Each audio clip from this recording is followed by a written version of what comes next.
Hello everyone, my name is Michael, and today I'm playing Saya no Uta. I've already recorded about 10 minutes of the game until I realized I was not recording at all. I opened up OBS and started playing the game, but I did not press the record button. It's been a long week of issues with YouTube streaming and just like uploading stuff onto the site in general, so yeah, my mind's all over the place, but now that I'm actually recording, let's go ahead and get back to Saya no Uta. And I believe this is the introduction scene to where Fuminori meets Saya for the first time, so I'm going to reread this section before I get back to reading stuff for the first time. So yes, the first 5 to 10 minutes of this video, I already read the content that was already present. So yeah. When I regained consciousness in the T University Hospital ward, the world was as dark as it is now. I had not yet recovered my sight, even though my eyes and optical nerves were undamaged. Why is the text darker? Oh, it's text I've already read. Can I fix that setting, actually? It's a little hard to read. Hold on, can I fix that? Yeah, don't change the color. That makes it really hard for me to read. Like, I can still see them, but it's like a little bit of a strain. There we go. Yeah, I just wanted the text to be white, not like the weird blue color it had. Like, I didn't like the blue hue. Blindness was a shock, but now I know that my suffering then was nothing. After all, my senses of hearing, touch, taste, and smell were all fine at the time. The real horror began when my sight returned. One small mercy was that I was able to come to terms with the accident and my neurosurgery while still blind.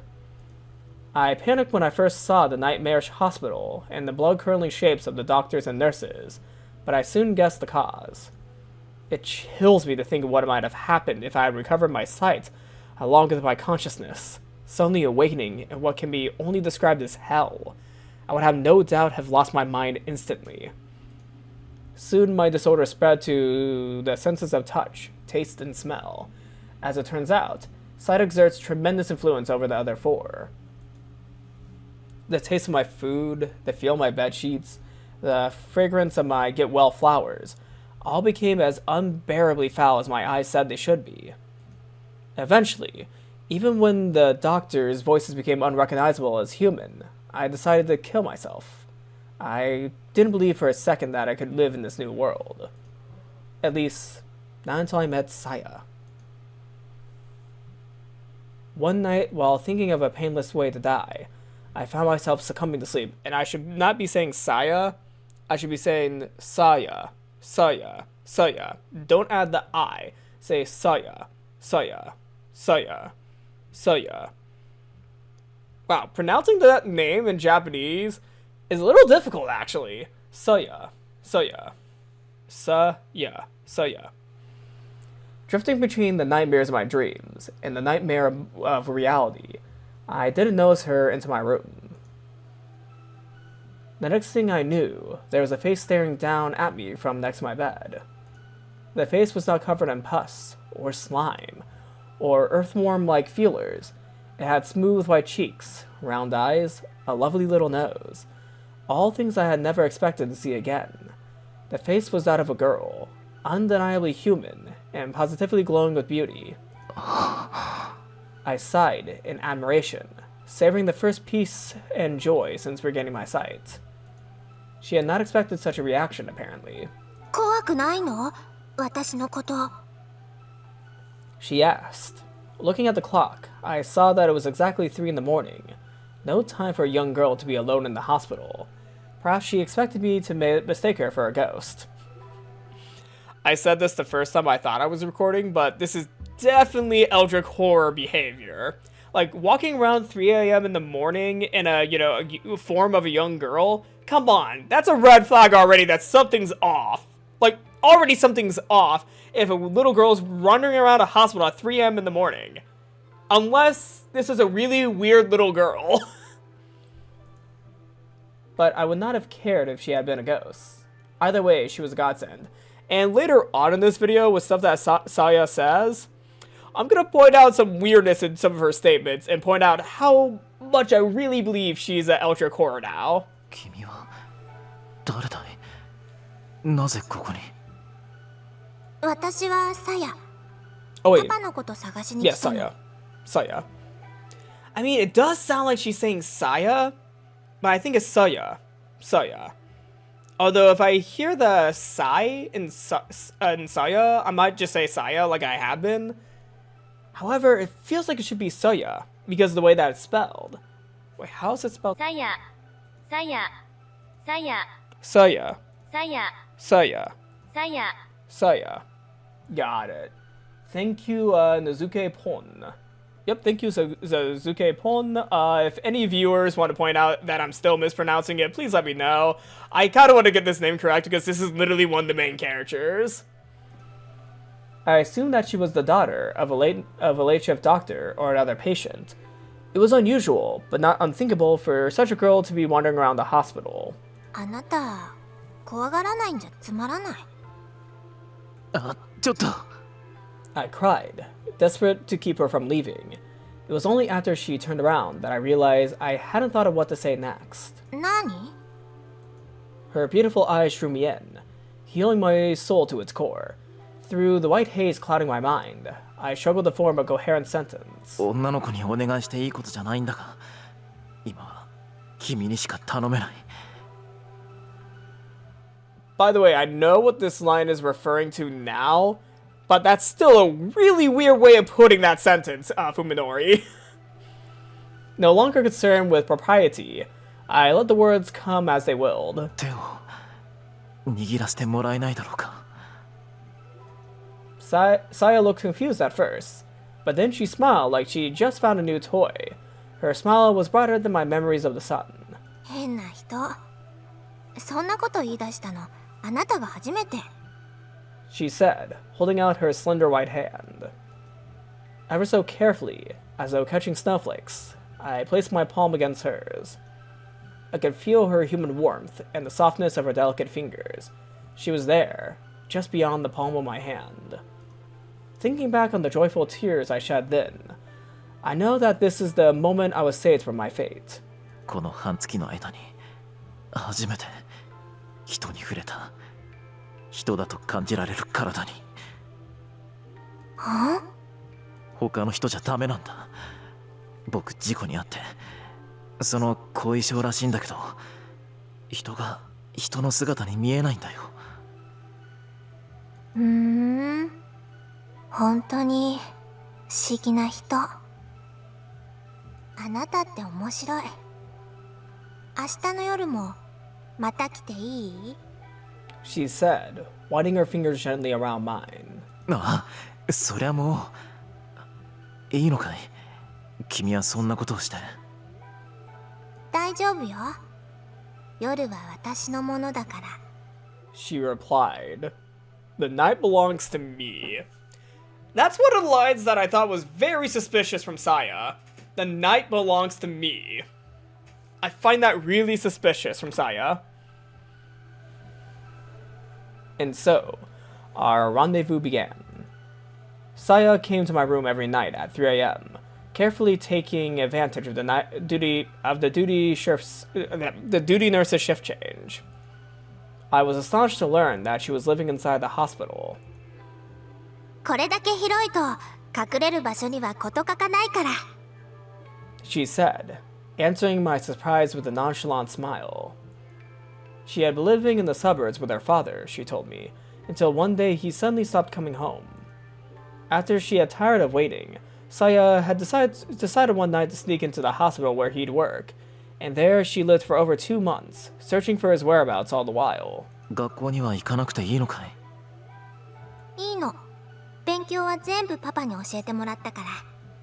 サヤはとっても頭がいいんだよ。 Not going to school, father taught her everything she knows, and she's been at the hospital for 2 months.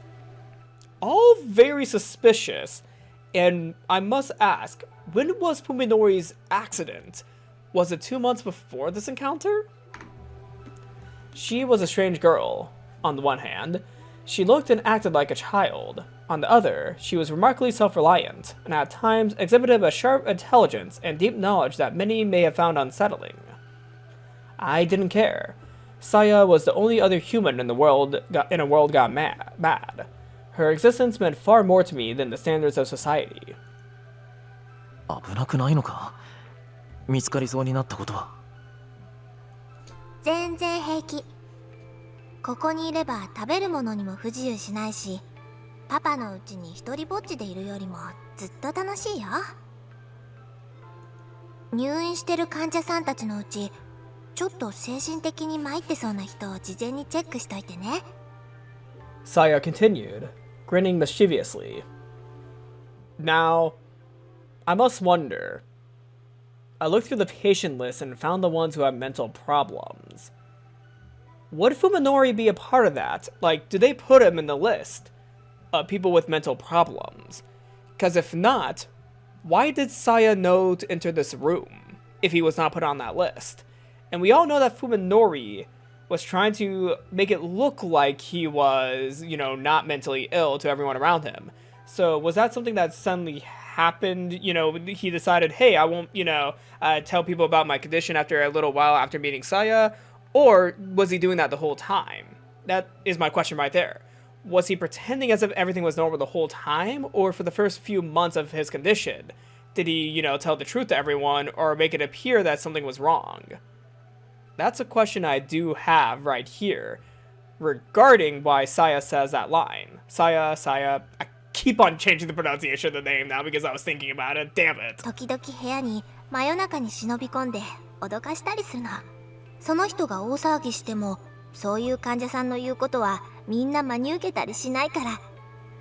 By the way, this is really fucked up. 結局は悪い夢ってことで片付けられちゃうし。Yeah, no, this is really fucked up. Her confession reminded me that the hospital was famous for its ghost stories. Who could have imagined that there was actually a real girl impishly roaming these hallways? じゃあ、僕も最初はそのつもりで。うん。ごめんね。怒った。While her pranks were hardly praiseworthy, I couldn't bring myself to scold her for the very thing that had brought us together. もうやらない方がいい。その代わり、夜は僕の話し相手になってくれないか？さやもその方が楽しい。Yeah. The way that she said that makes me think she's doing some sort of manipulation here. She seemed excited to talk to Fuminori, a complete stranger that she found in the mental patient list? Like the patients with mental illness. She found him on that list apparently, and she got excited when he said, "Will you come talk to me instead?"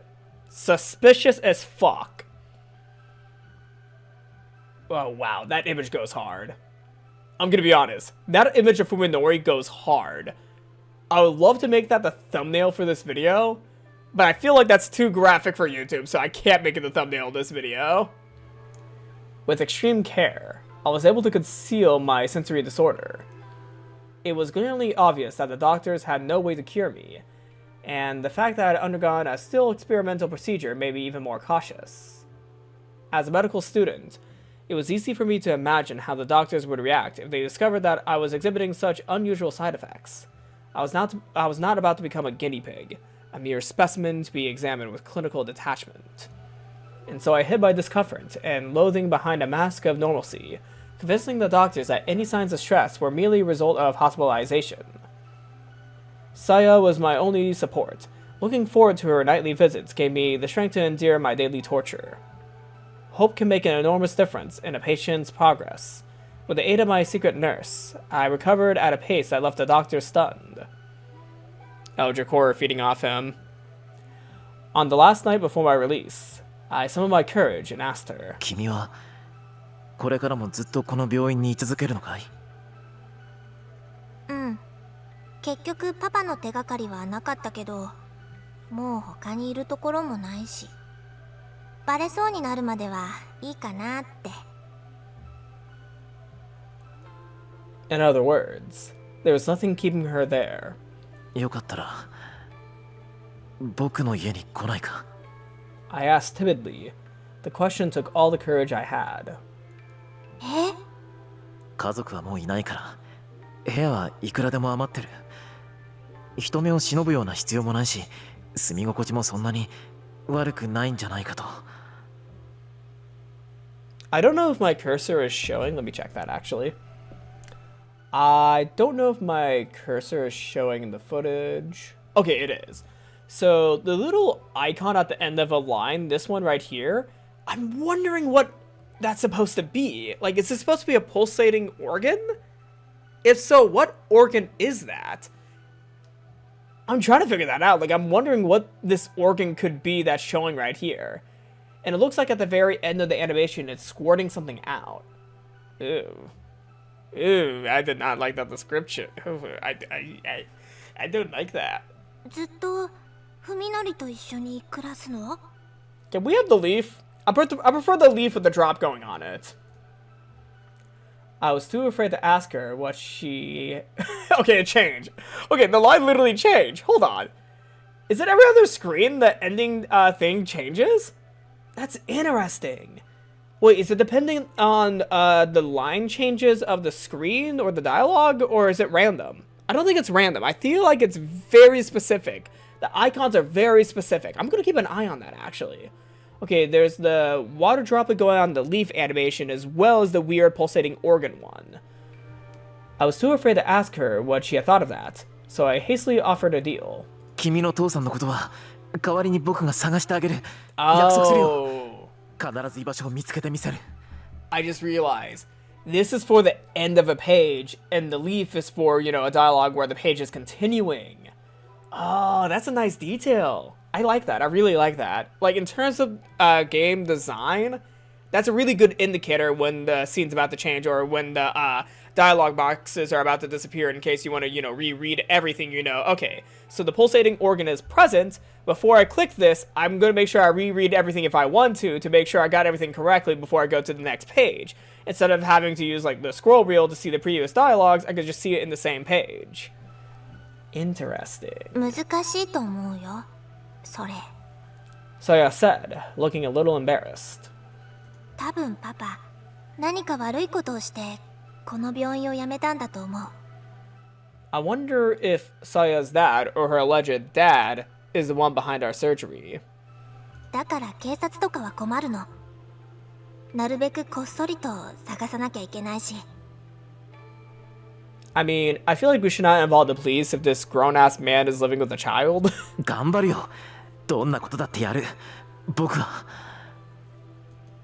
Unable to control myself, I finally spoke the truth. さやと離れたくないんだ。 At first, she looked bewildered, but after a few moments of silence, she said, 少しだけ考えさせて。 That night, she left my room earlier than usual. On the day of my release, I managed to smile as I accepted the hideous, foul-smelling celebratory bouquet. The flesh beasts calling themselves Koji, Omi, and Yo came to pick me up. Though they had come to see me many times during my stay, it never got easier to see my friends change so horribly. My sudden tears of despair drew suspicion, but I managed to explain them away as tears of joy. While we walked to Koji's car, I looked desperately for Saya amid the grotesque scenery.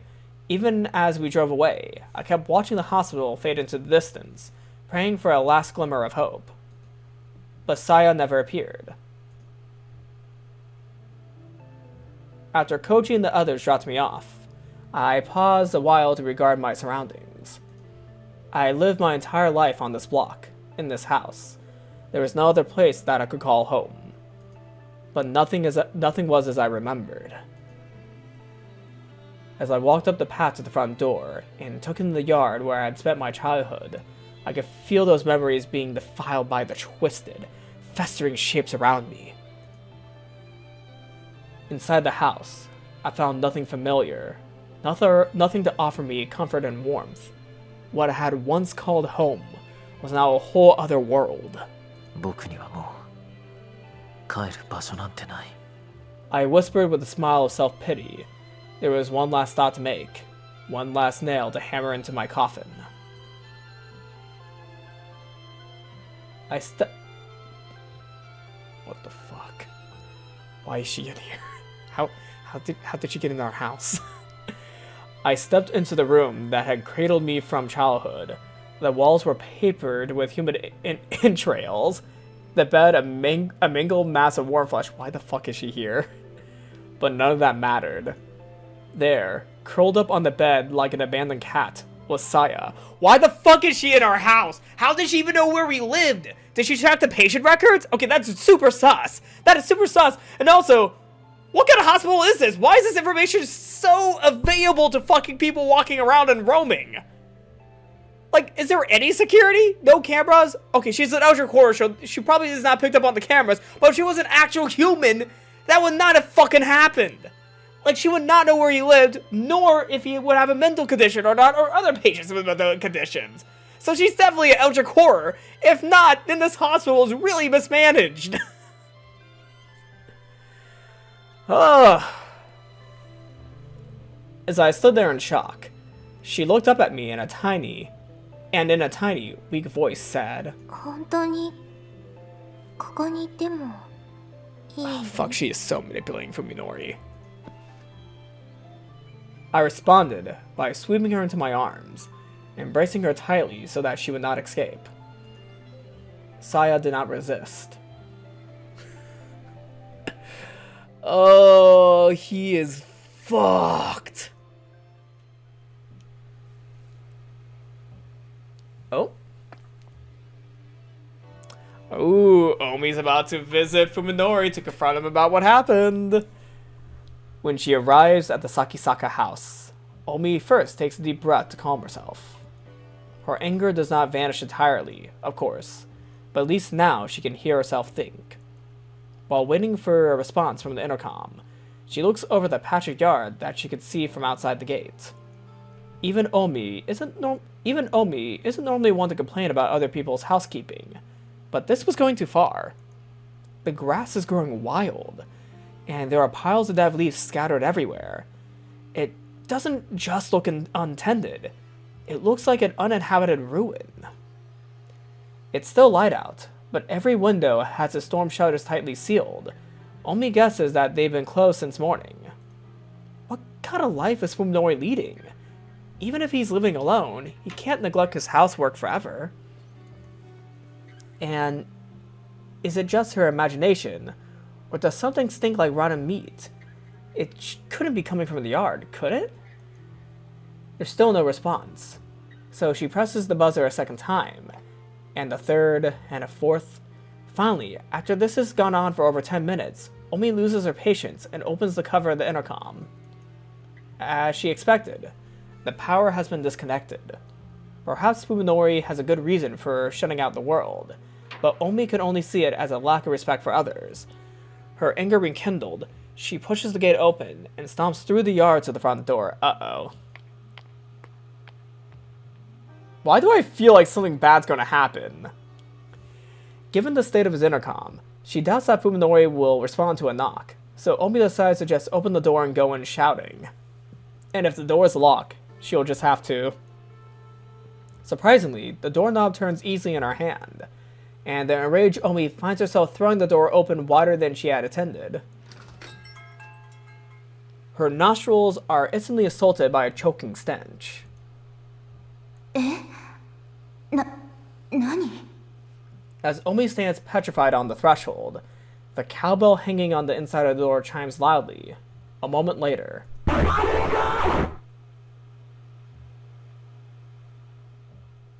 Eldritch Horror!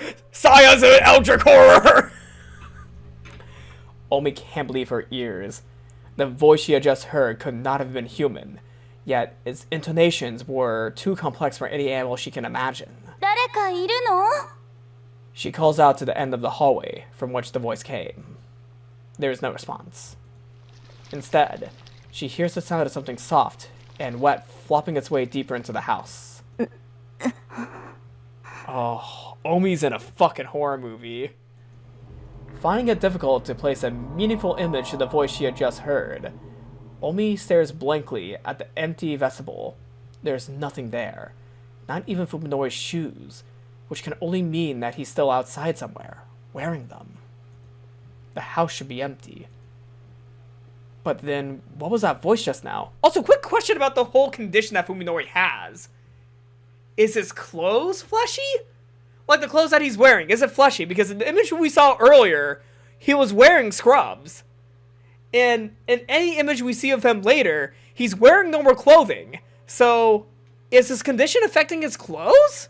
Or is it not? Like, is his clothes spared from this?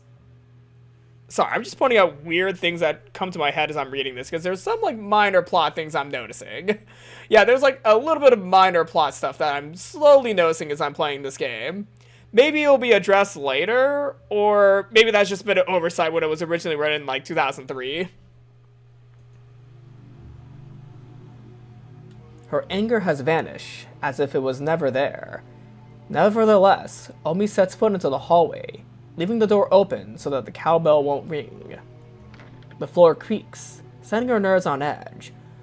Omi isn't sure why she's acting like a burglar, but something tells her to make as little noise as possible. The potency of the stink inside the house makes the whiff she caught outside pale in comparison. It's sickening, like rotten fish guts. Has food been left to spoil in the kitchen? She hears a bubbling sound up ahead. Stepping gingerly on the creaking floorboards, Omi makes her way to the end of the hallway. She finds room to both sides of her, one lit, the other dark, and chooses to look into the lit room. It's the kitchen, lit by what must be the only window of the house not covered by a storm shutter. The sound she heard was a pot boiling on the stove, and on the chopping board next to it lies a butcher's knife and some half-diced carrots. A perfectly normal household scene, with the light of the setting sun making everything the color of decomposing fruit. Something is wrong. Who was cooking here? And where did they go? 誰かいないんですか? Omi calls, regretting immediately as she realizes that her voice is shaking. As her words echo vainly through the silent house, she begins to feel foolish and defenseless. Suddenly, she feels something cold seeping through her pantyhose. Huh?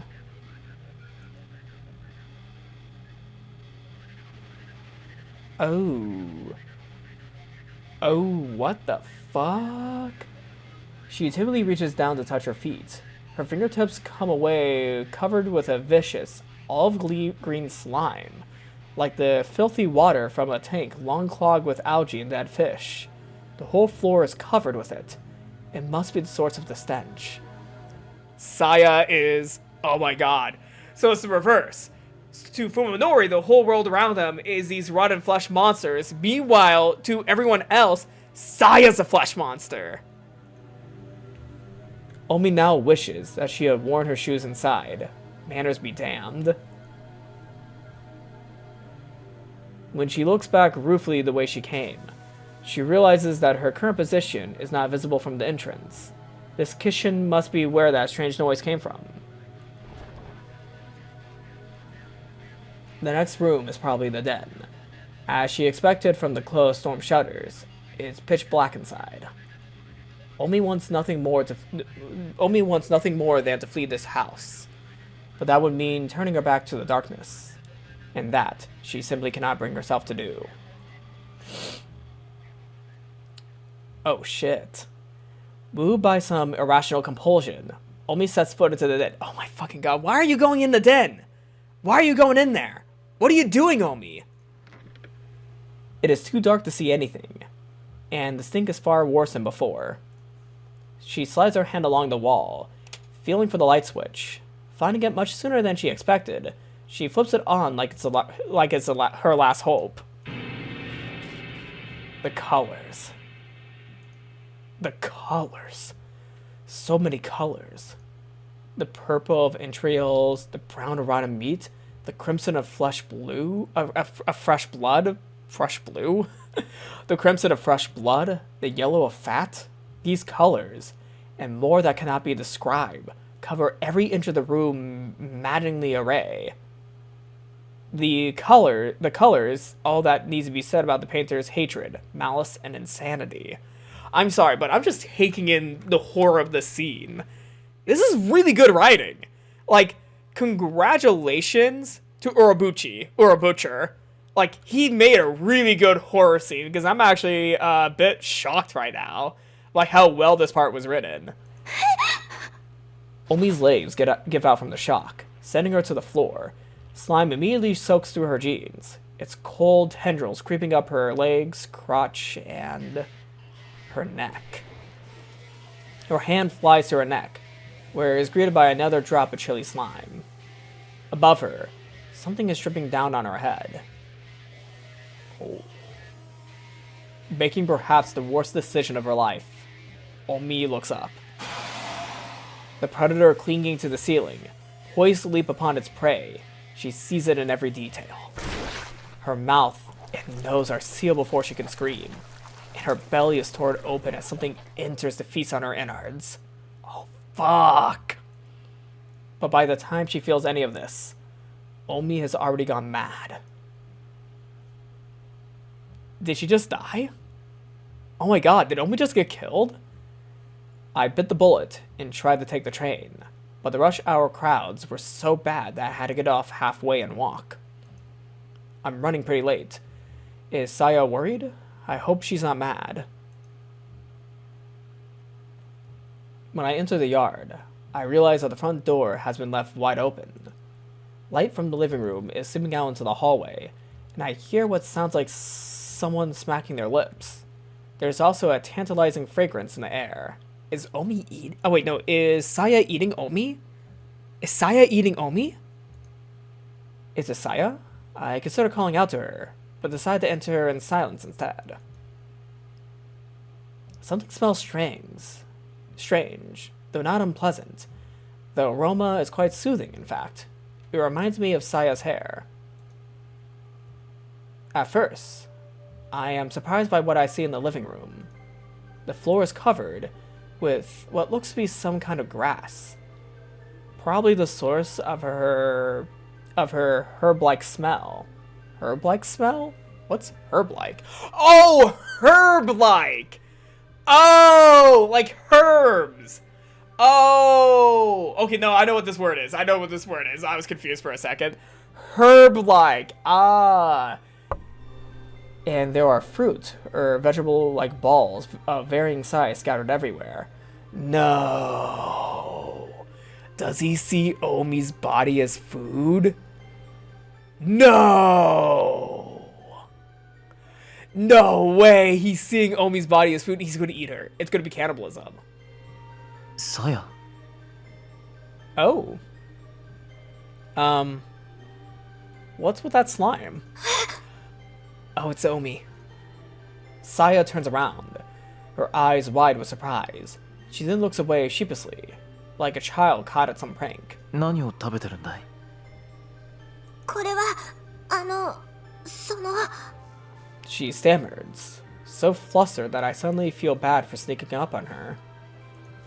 Remembering that she has never eaten in front of me before, I realize that she must be quite embarrassed. 一ついいかな?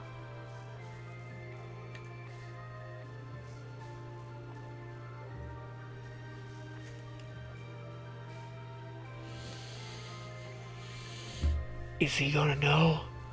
Is he gonna know what he's eating? Oh no.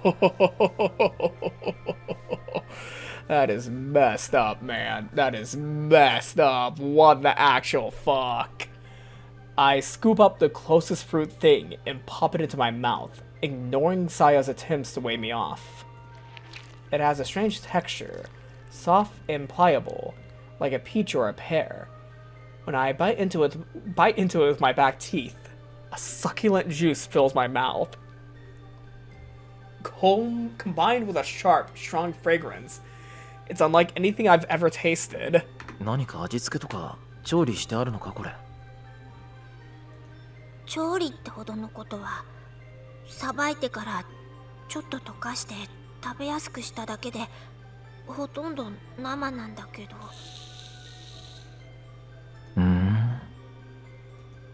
I pick up a different lump, this one consisting of fruity flesh around a hard core. Tearing a chunk off in my mouth, I find that it has a similar taste to the last one.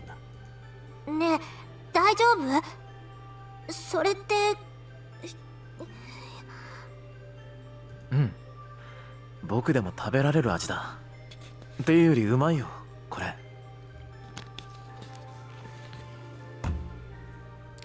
私は食べられません。食べられません。そうなの？ At first, Saya looks dumbstruck, but then she bursts out laughing. そうなんだ。ふみのりもこういうのが好きだったんだ。なんだ、あれこれ工夫して頑張ってた私がバカみたい。Is this going to convince her to... Is she going to start killing his neighbors? And then turning them into the goo? さやっていつもこういうものを食べてたのか。こんな大物は久しぶりだけどね。うん。近所の公園とかで取ってこれるやつ。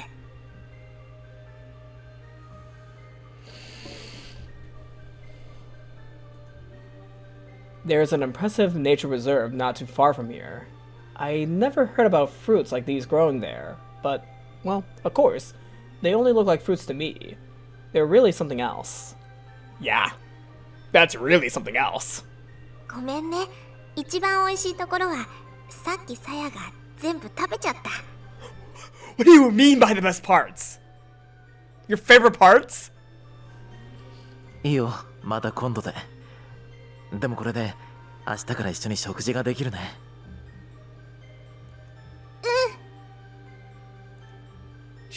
Saya seems really happy.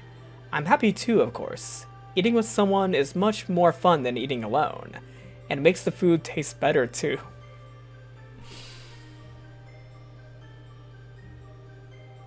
If only he knows what he's eating. If only he knew. まだまだいっぱいあるし、食べきれない分は冷やせば 2,3 日は大丈夫だよ。ちょっと味は落ちるんだけどね。じゃあ早めに片付けておこうか。Oh fuck, what would this look like to someone not in Fuminori's, viewpoint? Like someone from the reality view. Is this gonna be a bunch of chopped up bodies?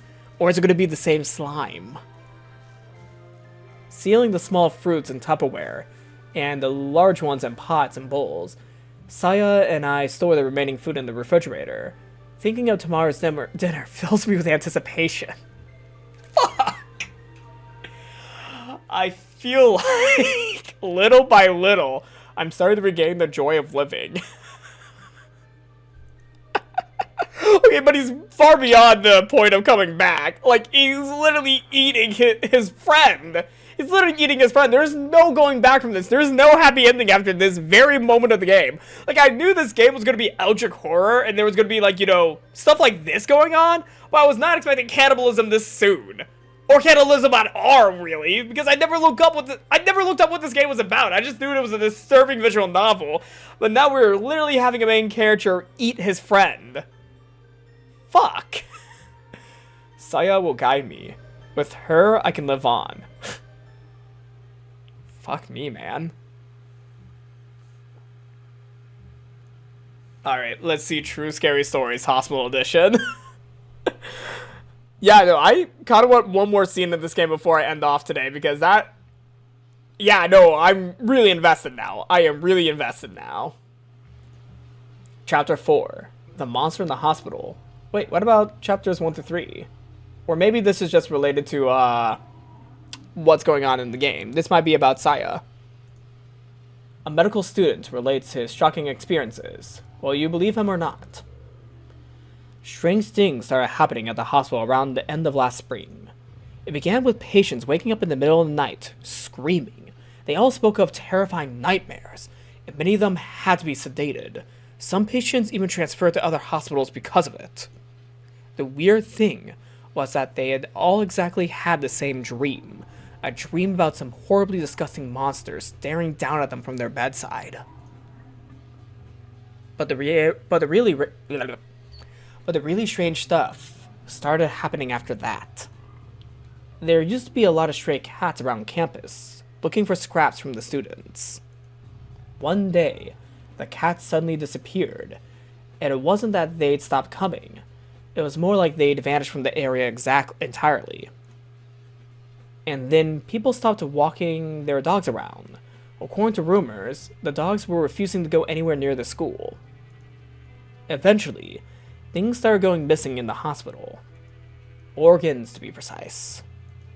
Transplant organs kept disappearing from storage. People came close to losing their jobs over it. And it wasn't just 2 or 3 times that it happened. They tried to keep it from the students, but we heard that it was a lot worse than that. People started saying that there was something living in the hospital. The janitors would find strange messes that could only have been made in the middle of the night. Traces of something that had crawled down the hallway, or weird stains caused by something dripping through the ceiling. The late shift nurses talked about hearing strange noises on the same nights that patients awoke screaming. There's one last story, one you can never mention inside the hospital. One day, the obstetrics? The obstetrics department went crazy. What is obstetrics? What is this? Hold on. Obstetrician. An obstetrician is a physician who specializes in delivering babies. They care for you during pregnancy and after you give birth. Oh. Oh no. Oh no. We all know what that means. They said that a newborn had disappeared in the night. If that were true... Oh, no, I forgot to pull back up the game. Oops. I forgot to pull back up the game. They said that a newborn had disappeared in the night. If that were true, the police would have come and it would have been all over the news. But they say the big shots managed to make it all go away. It's just a rumor, of course. These strange incidents suddenly stopped towards the end of summer. Now, there were almost no patients complaining of nightmares, and the cats have started coming back to campus. But still, what happened in the hospital that summer? Even now, just thinking about it gives me the creeps.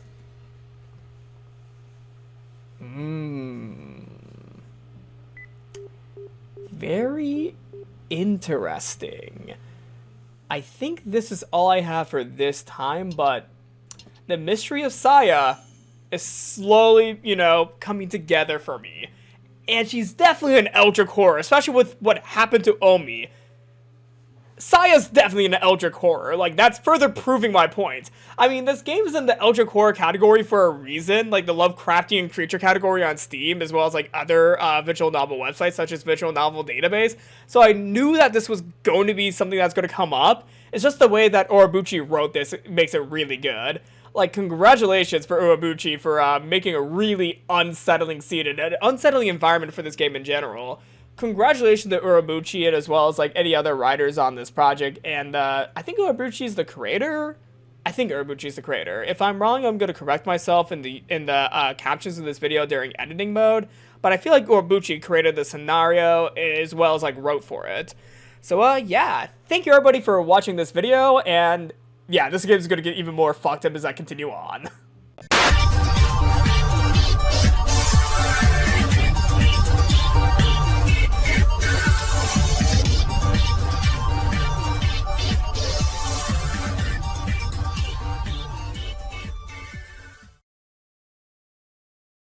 Okay.